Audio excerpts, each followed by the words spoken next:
আজকে আমাদের বাড়ির উনি বিশাল বড় একখানা বেল নিয়ে এসেছেন। দেখুন, এটাকে আমাকে ভাঙতে হিমশিম খেয়ে যেতে হয়েছে।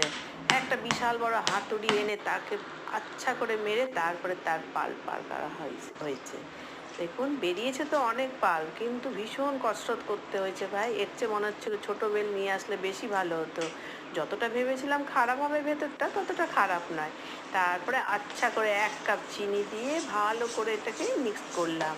ও মা, যা খেতে ভালো হয়েছিল না, কি বলবো। এই দেখুন, পুরো এইরকম ভাবে তৈরি হয়ে যাওয়ার পরে তাকে একটা গ্লাসের মধ্যে নিয়ে আচ্ছা করে আমরা মিয়া বিবি বসে খেয়েছি। তার মধ্যে দিয়ে দিলাম ফ্রিজ থেকে একটু বার করা আইস। তাতে দিতে যেন আরো মজা চলে এলো। আপনারাও এইভাবে বানিয়ে খেয়ে দেখবেন, দারুণ মজা চলে আসবে। ঘরে তো বাচ্চারা খেয়ে 2 দিন ধরে খেয়ে শেষ করতে পারে না, এত বড় বেল। আপনারাও এইভাবে ট্রাই করুন।